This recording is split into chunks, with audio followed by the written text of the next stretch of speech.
And action.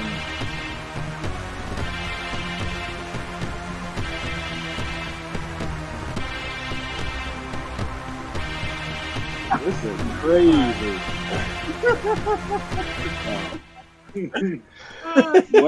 What an intro. What an intro. Internet, what is up? Guys. We're back again. Hey, Webb. Some of us. What's going on, everyone? We are back. No guarantees. No guarantees. Some of we us stay are in back second. here, but definitely. Based on how tonight's going, yeah, who knows how we'll stay in strength. But we'll try our best. But yeah, guys, welcome to another episode of Carbonate Bounty BS. Yeah, so yeah, the mouse is running wild tonight. He's pissed, definitely. The mouse is teed off there. But, depending on how this stream goes, we'll see if we can finish it. So you got a droid back there. Mm-hmm. Yeah. So yeah, you know, we're gonna finish up and do basically our Ahsoka. I guess we'll call it season 1. Don't really know what's going on as of now, but yeah, this will be our Ahsoka. Wraps it up. Yeah, Ahsoka wrap up, so to speak. So before we kind of dive into the wrap up, let's let our guy DP do some house cleaning and let you guys know where to find us. Nerdcyclopedia people, your favorite website. We will soon again start your favorite fan fiction on Star Wars. You will be getting our good stuff with the Chat GPT, you know. So it's all good. Anyway, make sure that you follow us at Nerdcyclopedia on Twitter, Facebook, Instagram, and also TikTok. We are on TikTok now. Thank you. Make sure you listen to us on podcasts on iHeartRadio, TuneIn, Spotify, Apple Podcasts, Google Play, anywhere that you listen to your favorite podcast. We are there. If you're watching us on YouTube, thank you. Make sure you smash that subscribe button, also that notification button. So anytime that we're on, you know that we're on. If you're watching us on Facebook, thank you as well. Make sure you join our Carbonite Bounty BS Star Wars group, and also like and share. You know, definitely. If you are wanting to send us an email, make sure you hit us up at nerds@nerdcyclopedia.com. We will, feature your email and love getting all your feedback and everything. So, boom. Ooh. Boom. What authority this Boom. Yeah, conviction. Almost like, Dude, you're doing too much. You're doing too much. I'm doing way too much, man. 23 is a heavy lift. It's better to do too much than do too little. And I mean, I guess we'll dive into that in this episode, you know, as far as where our thoughts were. I mean, overall, I'd like, you know, we discussed in the chat offline. I binged this, you know, yesterday, like literally just sat and watched the whole thing. Got a different perspective to it. So I'll kind of say I'll let somebody else start with it because I have like my own thoughts on it. I think you should like lead it off. So you was the last. So I'm assuming who all watched it. Did anyone do a binge watch like T-Mitch? Okay. Thrawn's Cargo, TC. Just today, just finished episode 8, just like 15 minutes ago. What should we do? Should we put all the gold up there? Nah. Coffins. That's I'm telling you guys, we're gonna fill the ship with coffins. Coffins. That's my perspective. These are coffins. Yeah. Let's start off with the bingers. I mean, overall, I thought that you know, me being greedy, I thought outside of the ending, I mean, it was a phenomenal show. It's going to be one of our hot talking points, but I mean, Disney just has to stop this narrative of trying to create too many spinoffs and just actually letting these shows be a little more organic with the main character and maybe one or two other. I mean, the whole like having 7 different characters and doing kind of exposition for each, it's just not working, especially in an 8-episode format. Maybe if this is like a 16 where you did like a mid-season break, I mean, I'm getting to the point to where I'd rather see that. Like, give me 16 and do like a mid-season break and then bring it back in the fall. But in the format they're doing this, and this is something we'll talk later on probably as we wrap it up and go into our thoughts as far as Star Wars. But I mean, like, it's just to me like, yeah, Disney is just, I mean, they're trying to literally write checks that they can't cash based on some lies to shareholders, right? So I think that they're trying too many shows to fill up these gaps, right? Because somebody told them that, they had this many subscribers and this is what's going on, and we're finding out, or at least they're finding out that those numbers are completely off. So I don't know. I mean, we've seen it, and we'll talk about this in Marvel shows. This that Echo show, and there's too many characters and too many shows are just being created, and I don't. It's almost getting clickbaity. You know what I mean? Like we've said it every season. Whether it's Mandalorian with Luke Skywalker, Boba Fett with Mando, like it's just these characters come in, and what they really do, in my opinion, is they kind of steal the shine of the character, right? Because like this is supposed to be Ahsoka. There was a whole episode we didn't even see her, right? We seen her in a whale's mouth, and we didn't see her for a whole episode. We only got 8, so really we only got her in 7. And based on we seeing Ezra, we really got her when we saw Ezra like 6. So, I mean, I just think that for what this was, if they would have called it Rebels, I wouldn't have had any gripes. I still don't have any gripes about it. I'll save my ending for later. I'll let Ken pick up on it. But overall, I'm happy with it. I just think that the exposition of too many characters makes the show a little bit kind of off.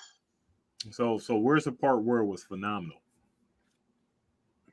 Oh, the way it was written. I mean, the character dialogue. I mean, it's just what it is, right? I think it's a Disney issue, and maybe it's this writers' strike issue that maybe the writers can fix the dialogue, because I think everything we've seen, whether it be, it's even in some of the movies, right, in the Marvel stuff, I just think character dialogue, and maybe it's something that, because we grew up in a different era that we were used to, stronger leads.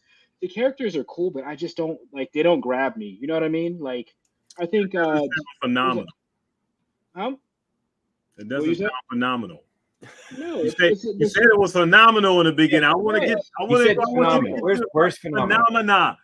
The phenomenal part to me was, I mean, essentially Ahsoka, right? It's a Ronin Jedi, so to speak. I mean, it's a new character. I think if I'm going to say phenomenal and describe phenomenal to me is what I discussed when I wanted, not the Old Republic, maybe the High Republic. I wanted a character in a time frame that I know nothing about, that I can't turn around and bitch about canon, right?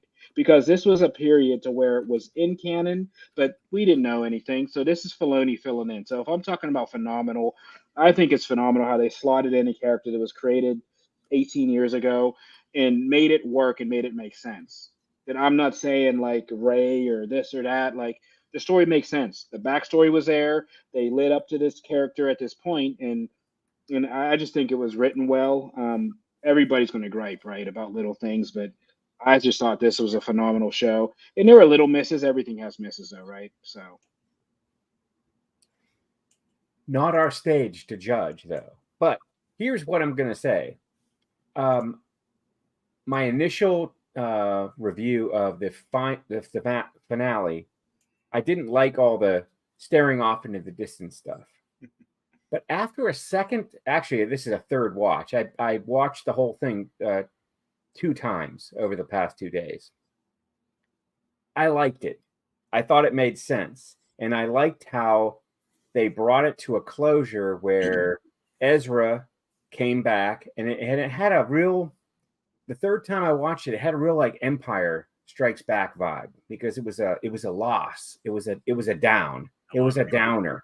Yeah. But there was some hope, right? Okay, so we had Ezra back, but we lost Ahsoka and Sabine. And I get what you're saying, T. Mitch. Like, this didn't really, Ahsoka wasn't really focused in the end of this season. It was she was there, she was battling, she was doing her thing, but she wasn't really the main character. I thought the main character was Thrawn and Sabine were actually the main characters in the tail end of this season. Mm-hmm. And I really enjoyed the way it ended now. I watched it a couple times. I liked the way Thrawn sort of saw that he could still be beat. He didn't get the big win that he wanted. And you could see when he creased his eyebrows, he didn't get a positive return on having killed Anakin Skywalker's apprentice, which I think is a big thing for him. Like, I think he is in direct competition with Vader in this story. I get that vibe. Like, it's always about Anakin. I knew her master, and I'm not going to let her get over on me. And that didn't happen. I mean, he didn't win. So I enjoyed the entire season a little bit more after a third watch. I'd also like to talk about this cargo. Thrawn's cargo is very, very, very speculative. And I think we're looking at like end of days. We're not talking about a new empire. We're talking about like Day of the Dead. I mean, he's bringing magic, which is ruthless, and he has the 3 Night Mothers with him that can resurrect whatever corpses are in this cargo. I mean, I think this is the big nut here that we need to crack, because I searched out on the internet and no one knows. No one knows what this is. It's not a mineral. It's not some sort of spice. I think it's organic. I think he's got dead bodies.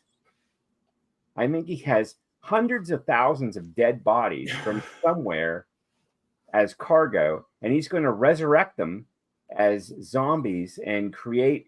And we all know, we're all nerds. We watch horror movies. We watch sci-fi, paranormal activity. We all see that this never works. You never succeed when you release hundreds of thousands of zombies onto a mortal civilization. It never works. You know what happens? Everybody dies. And you're left with nothing. And you're left with like small groups of rebellion who are trying to crawl their ways out of corpses. So I think that this new, and I don't know what's Filoni thinking? Like, where's he going with this? But it's definitely going to be dark, and that's what I'm thinking about this. And I think we need to focus on this cargo, because this is going to be a big nut for us to crack in this second season. Yeah, one of many. There's a lot of nuts to crack. Trust me, and that'll be the big talking point, I think, in the back half of this podcast. Is kind of like, how do we crack all these nuts in 8 episodes again? Because once again, we talk about it, like there's more main characters, right? I still don't think Morgan Elsbeth is still fully dead. How could she possibly be after what the show showed us, right? Well, like, how could you possibly think anybody could be dead? You have to get a stab with Morgan is dead. Yeah, but they can resurrect her when they get back to Dathomir. I mean, right? I mean, this is blood force magic. I mean, why else are you bringing? And I think you may be right about the thousands of corpses, but why else would you bring thousands of corpses with you if it wasn't to do some sort of wild, creepy zombie force magic? I mean, and if there's anybody in the Star Wars universe that's going to start doing wild, creepy zombie corpse magic, it's definitely Thrawn. The Night Sisters and Thrawn, right? That guy's creepy looking. So, it's crazy. I have 2 theories when we get to that point about it. Well, what you were saying dovetails nicely with what I was going to say, which is that I think the best thing about this Ahsoka series is the worst thing about this Ahsoka series, which is that it gets the ball rolling, and it gets a lot of balls rolling, a lot of balls. And we have a saying on the show, big balls. That? Big nut, big balls. We need to stop this. But someone needs to stop us from doing that. But it really sets off a lot of stories. I have a friend that I work with. He's a actor union member, and he said that was his critique. He said, "Wow, they started a lot of stories." So to me, it's hard to say whether or not this is going to be a successful series, because I think its goal was to initiate a successful arc. But when you do this and you have a beginning that is obviously a beginning, right? Like shooting all the Lord of the Rings movies 1, 2, 3, right? If you have a beginning, you need to make sure that you stick the landing. And so it's hard in the middle of it to say if story-wise, right, if they are going to satisfy enough of these, open questions in the next season or the next couple properties to keep us interesting. And it's weird to say that at the end of 8 episodes. I'm not sure what I think about this, but to be honest with you, I feel jaded by the episode 9. Episode 8 made me think, okay, so we're going in a new interesting direction. Then episode 9 came, and they're like, forget about that. So I want to see, them stick the landing in some ways. As far as what I really like Sabine a lot, and my thing with Sabine is I don't need her to be a Jedi for her to be an interesting character, or for her to be competent, or for her to be special. Really, I don't need that, and so it feels almost unnecessary for them to really shoehorn that into the character. Mm-hmm. And it's like, she just needs to be invested. She needs to be there. Well, what if they tell her something like, hey, this is as good as you're going to get. You're going to be able to do exactly what you can do right now. You'll never get any better. That's what the Force is. Do you want to be a Jedi or not? Like that seems like the choice they should present her with, because as I say, if something's easy, everybody does it, right? If all you have to do is basically read some books and study real hard, and you can do the Jedi, the Jedi stuff. Shouldn't there be like hundreds of Jedi on each planet at least?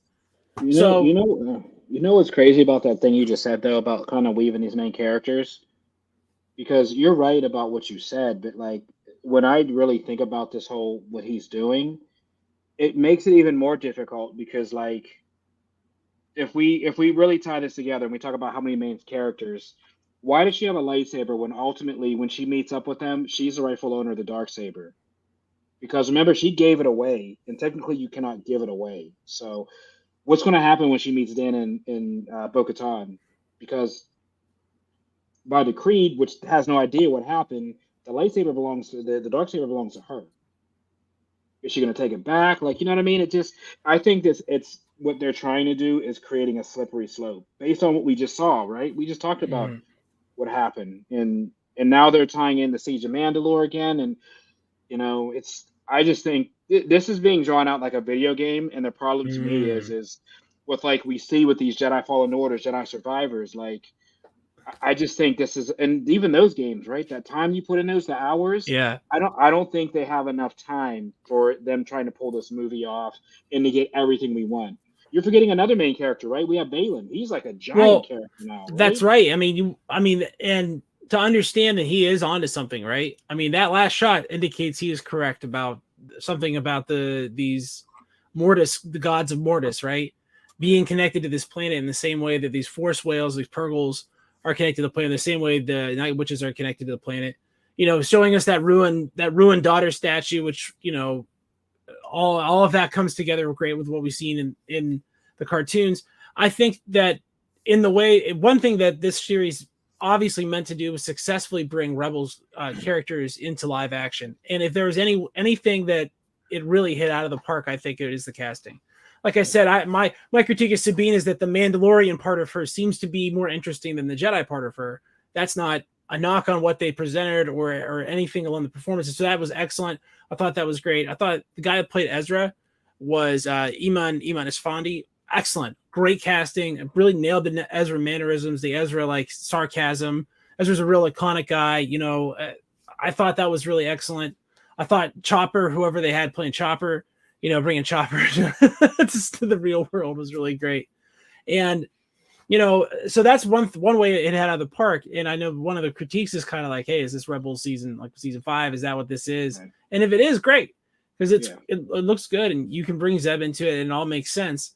So I think that's one way in which I was really satisfied with the season. Do you really think that Baylan Skoll is going to come back and blindside Thrawn with some like secret mission, like some separate agenda that maybe Thrawn hasn't thought about?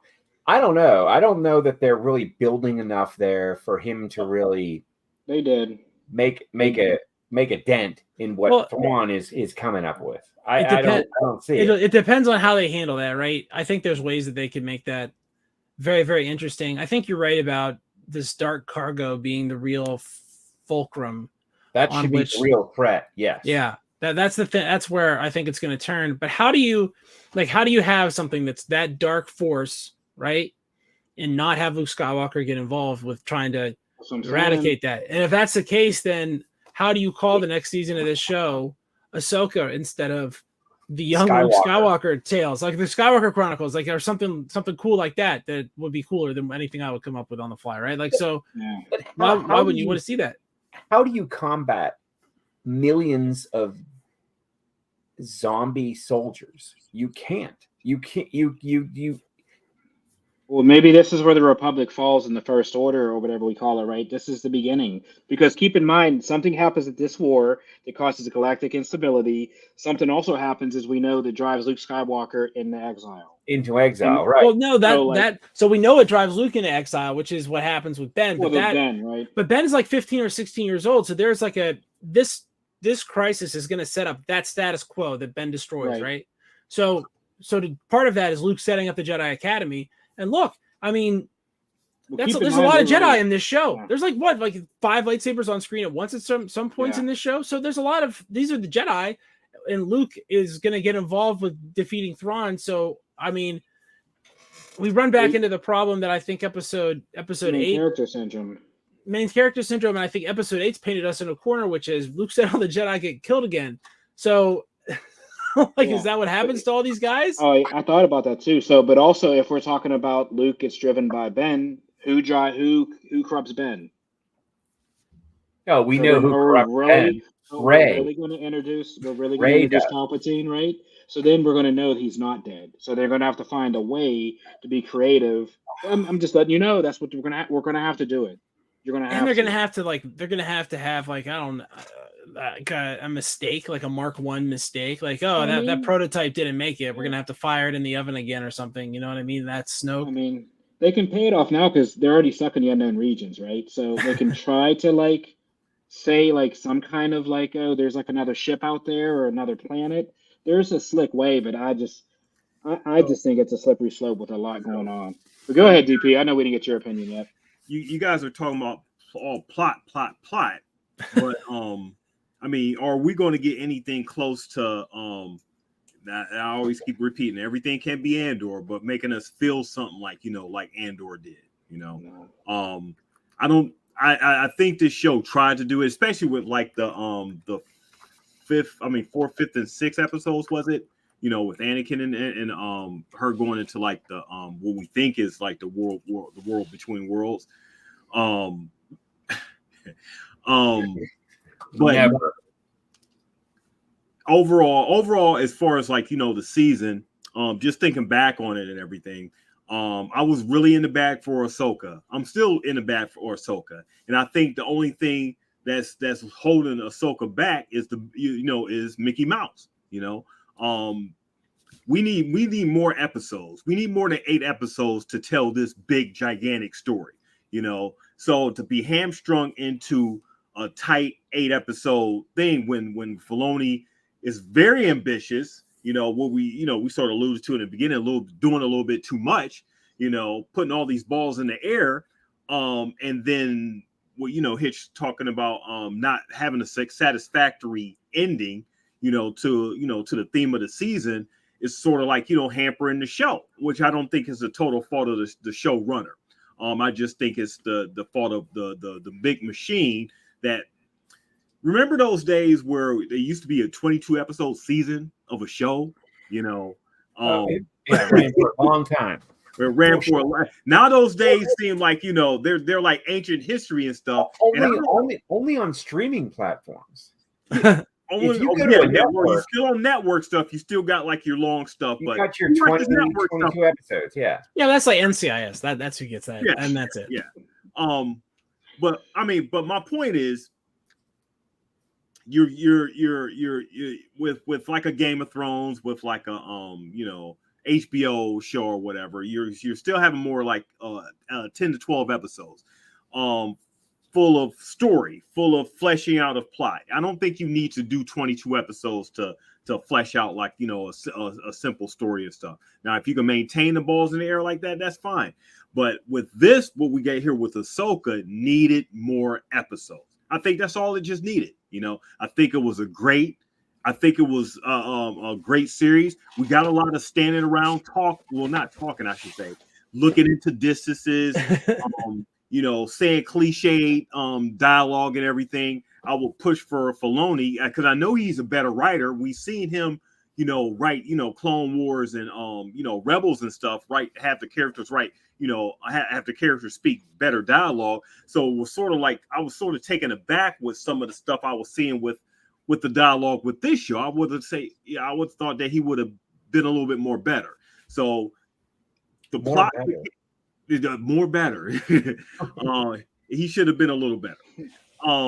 But the plot mechanics that the plot, that he tried to come up with for the whole series, there were great ideas, sort of like along the same lines of what George Lucas did in the beginning. You have great ideas, but the execution of it, if it's you or if it's you passing it off to other directors or writers or whatever, needs to be a decision made. Either Filoni is going to lean in fully hard to, if this is going to be season 5 of Rebels, let it be season 5. Let's not worry about the general audience. Let's just go in, head first and just continue it on and everything. But when you're straddling all these different balls in the air and stuff, it's going to leave everybody unsatisfied, like Hitch was saying. After you're going into a certain direction and all of a sudden episode 9 comes up, everybody's just, I don't like none of it. Nobody likes anything now, but come next season, T Mitch, I'm hoping we're not getting another 8 episodes. I'm hoping it's expanded. I fear that, but he needs more story. He needs more room to tell his story. The budget's the same for these all across the board, around 15 million, which is it's a piss take, to be honest. 15 million for this stuff, they need. Andor had the biggest budget, and Andor. Some of the episodes are around 22 and a half. So Mitch, I'm watching Wheel of Time right now. I'm on a 3rd episode, and I'm wondering, what would Ahsoka look like if it was filmed in England? I just thought, they would travel. Post COVID and all this, I just thought we'd see a little bit more, like you're saying, real sets. Yeah, can we get outside the volume, for some of these shows and everything, It is limited. You're trying to do too much with it too soon. It's like, if you overuse something like that, it looks like a matte painting, and we can spot those a little bit. It's hard to see the things, right? As good as it was, that whole Anakin episode with the whole the screen, it got really bad. The whole World Between Worlds was cool, but then when we were seeing the flashbacks with the young Ahsoka, that was I was like, man, yeah, you guys are just trying. It's one of those things because you're trying to force 8K shots on people that don't even have 4K TV. So it wasn't even translating right, and it looked really distorted. The more you watch it, I'm just like, maybe we need to simplify. I see what you're saying, but I thought the content was good. I thought the content was good. I thought it was all good. Sure. One thing I'd like to point out, I noticed this after I watched the this particular episode, and actually my wife mentioned it too. Has anybody ever said a long time ago in a galaxy far, far away, ever, in the entire Star Wars universe, except for David Tennant, ever?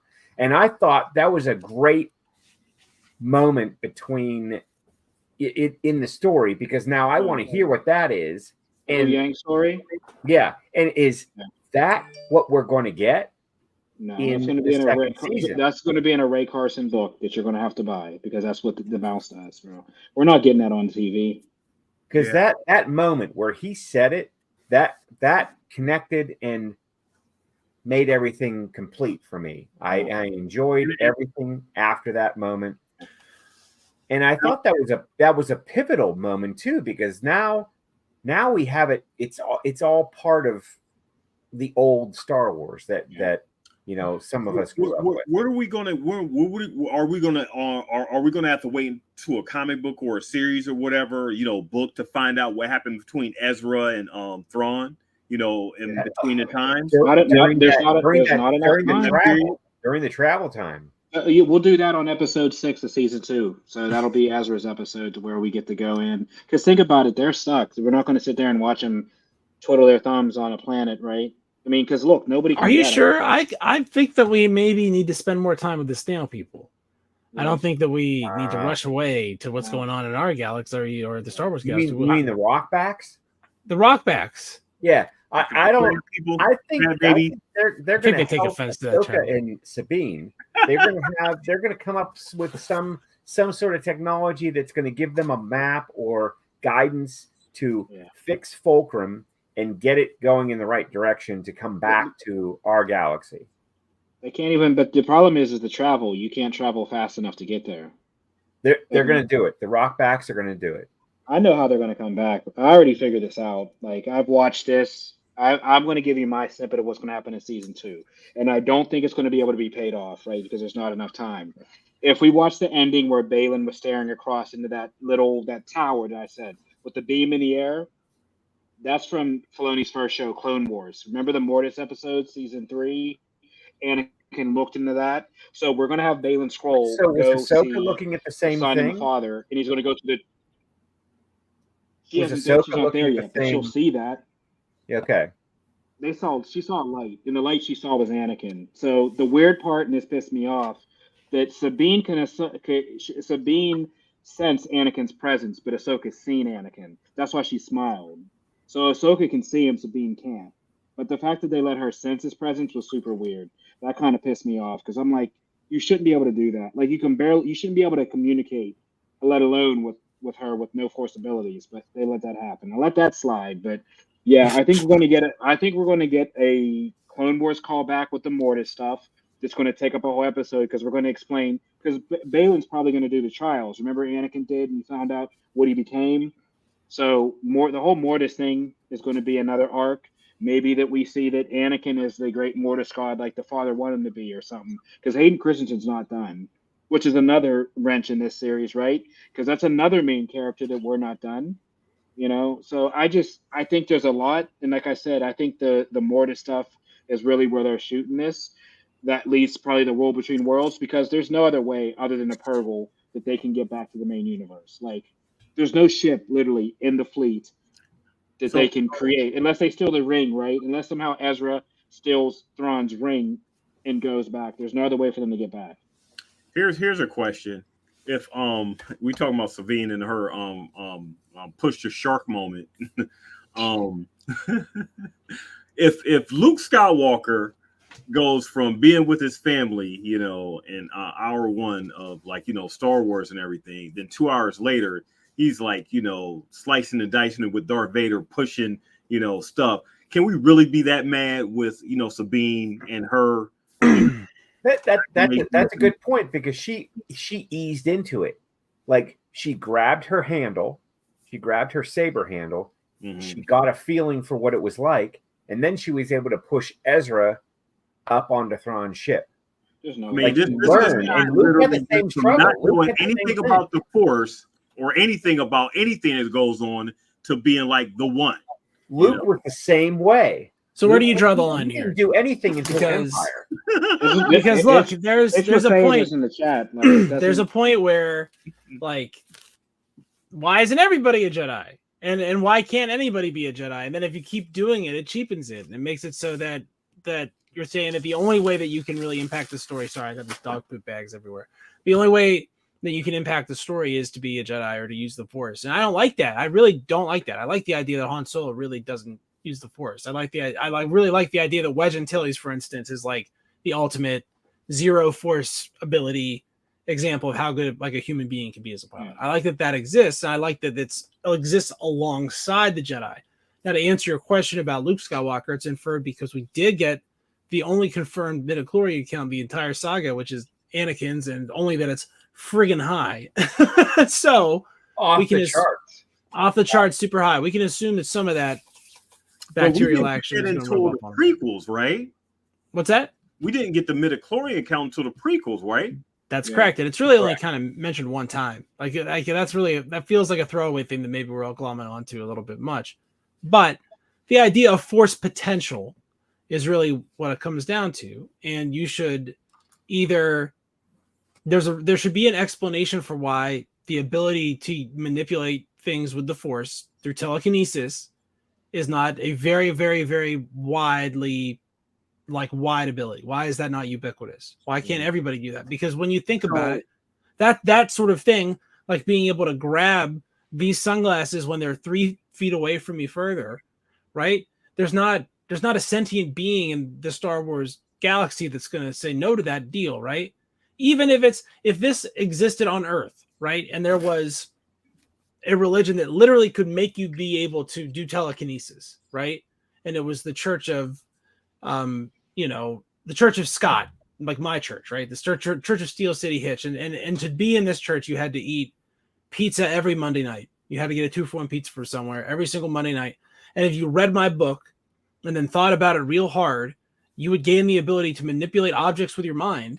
How many followers would I have?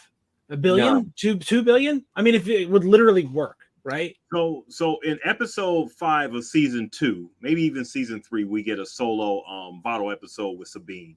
And then we find out, as we did with the sequels, that, she has some sort of in her past high midichlorian count and everything. And then that's lame. Because, but you see what I mean? Like, then how many times can you do that and be like, I also have a high midichlorian count. Oh, my uncle was a Jedi. Like, you can't do that every single time. But the Force, that Obi-Wan Kenobi, as he was describing it to Luke, was saying that all living things have this ability. It just is strong. And we have to back off from the whole, like, everything that's been built around. So A New Hope came out, and we learned about the Force, and we were like, ooh, what's that? Ooh, the Force. Well, what is the Force? It's not really anything really magical or mysterious. It's everywhere. All you had to do. Everybody has it. Everyone has the ability to manipulate it.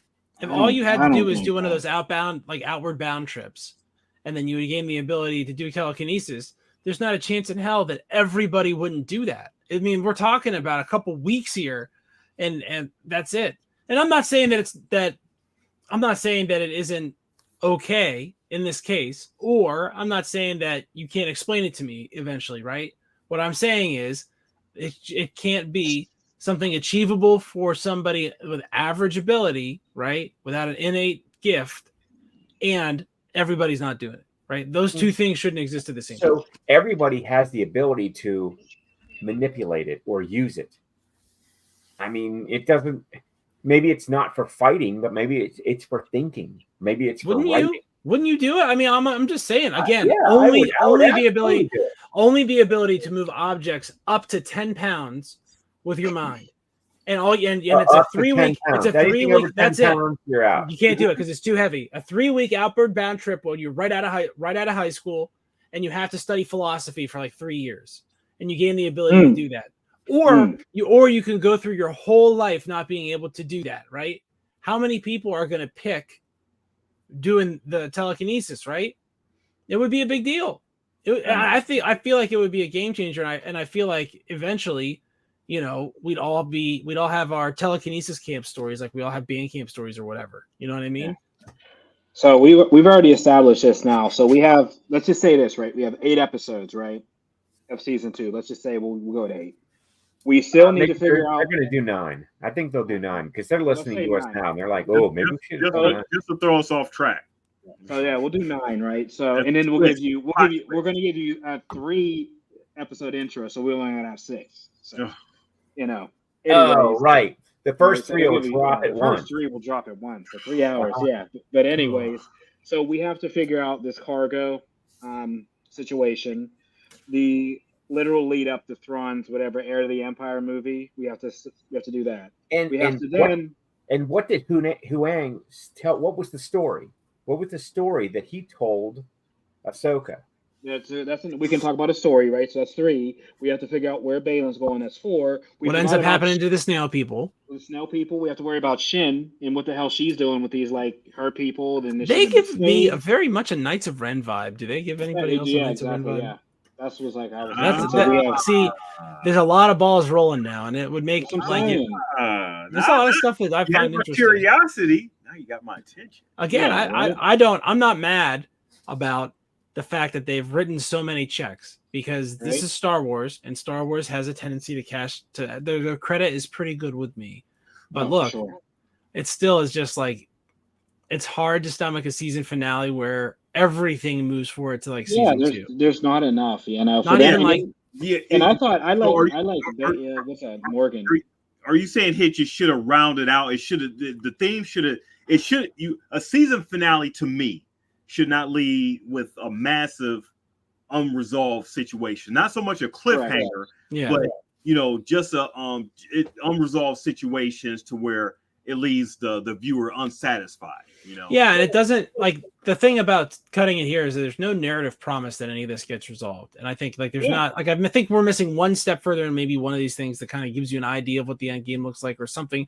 But again, I feel like it's almost, it's almost wrong to judge it because you're only talking about 8 episodes. There's going to be more, whether it's another season of Ahsoka or it's the Thrawn movie or the Mandalorian.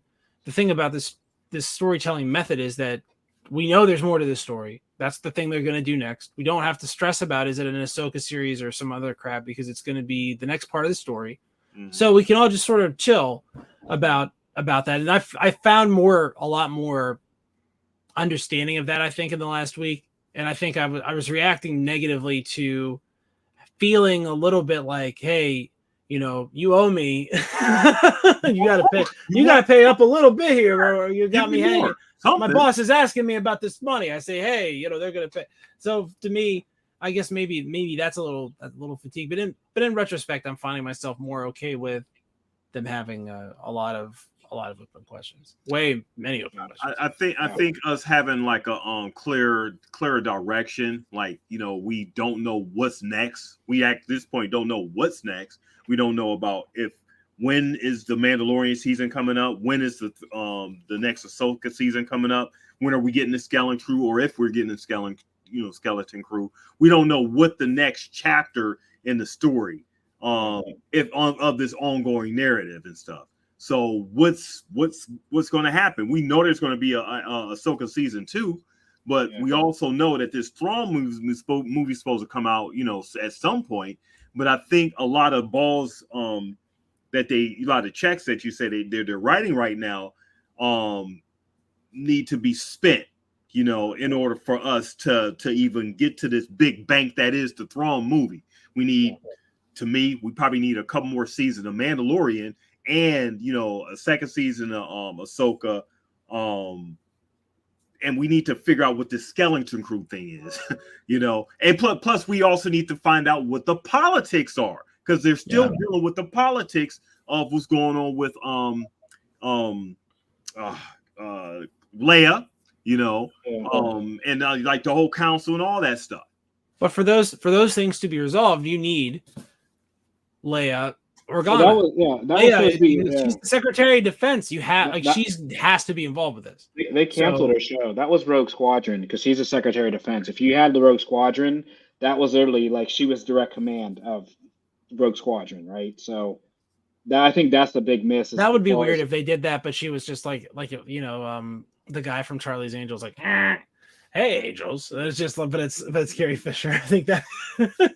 Some like work. Jarvis type, yeah. Well, look, there's a status quo that ends in Leia being trained in the Force by Luke that has to be established by this series as well, or is during that. I can't even do that. I'm gonna be honest. That's still.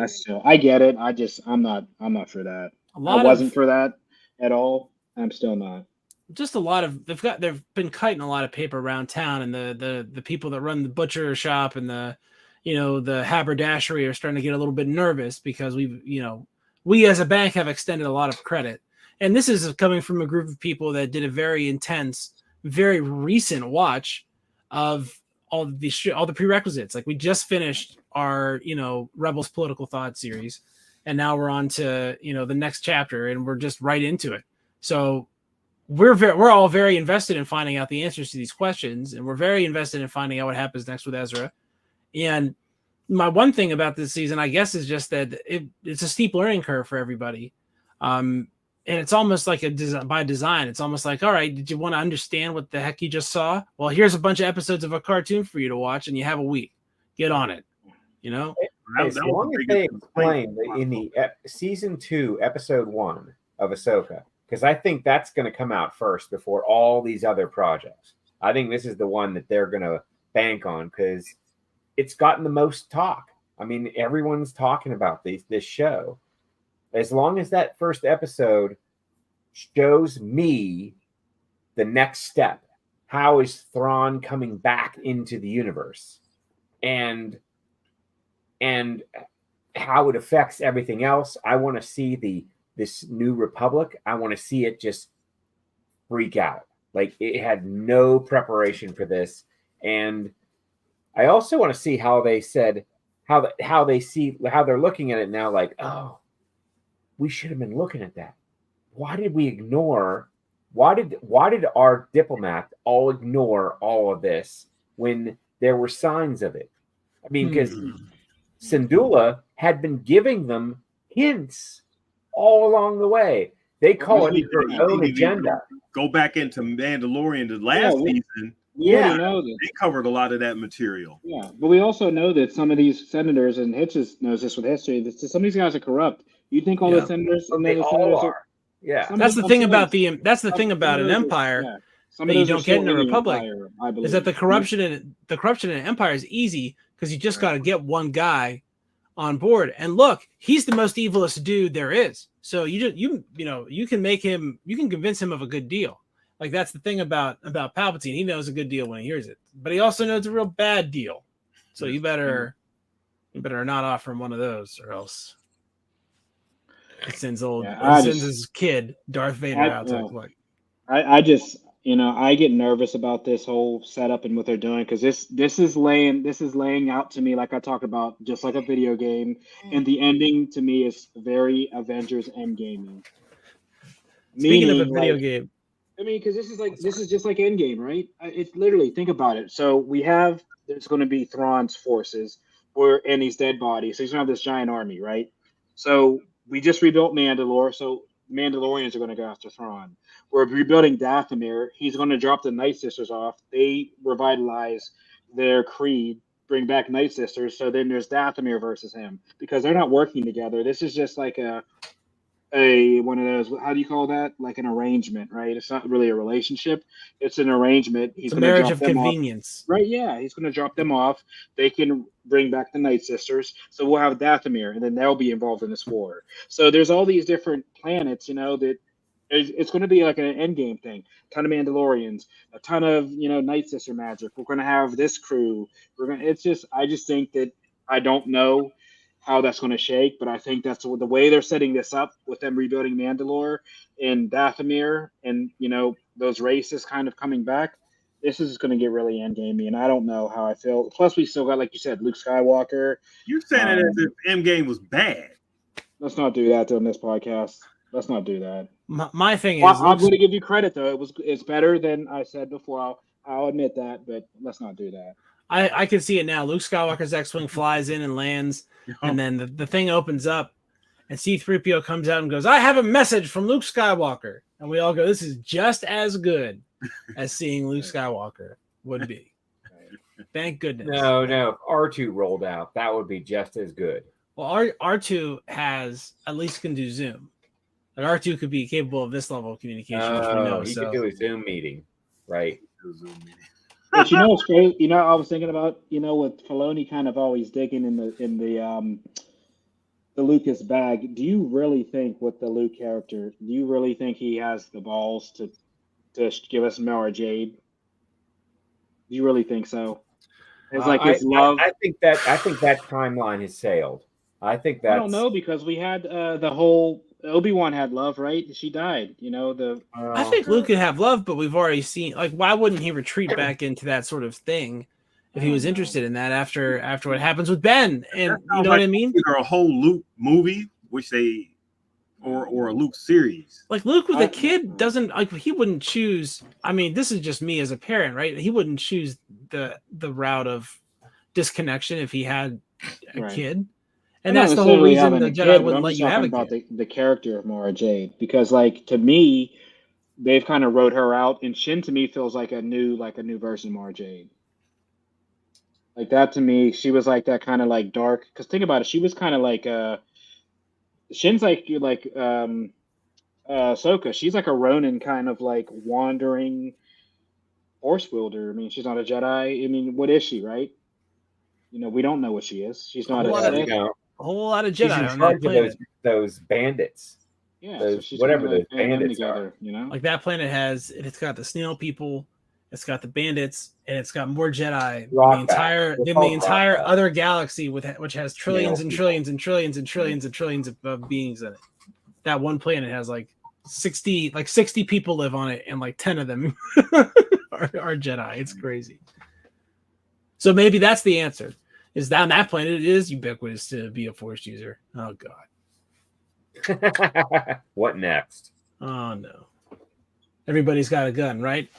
The scene starts. Hey, how you doing? Oh, I'm just running this pet shop. I got a gun. You know, like it's. Right. I just want the show to look a little better. Like I said, I'm watching Wheel of Time at the moment and everything, and I'm really excited up while watching more because I was surprised I was liking it. You know, it was giving me a lot of Game of Thrones vibes and stuff. But I was just amazed in how, okay, maybe it's Amazon has the budget, you know, to ship these, you know, to do in different spots across the, you know, the globe and everything. Why isn't Disney has like to me, I think the budget to do even better or more or whatever. To me, maybe Mickey Mouse is just, you know, hoarding money or whatever. But they challenge the mouse. but they're too highly dependent on the volume.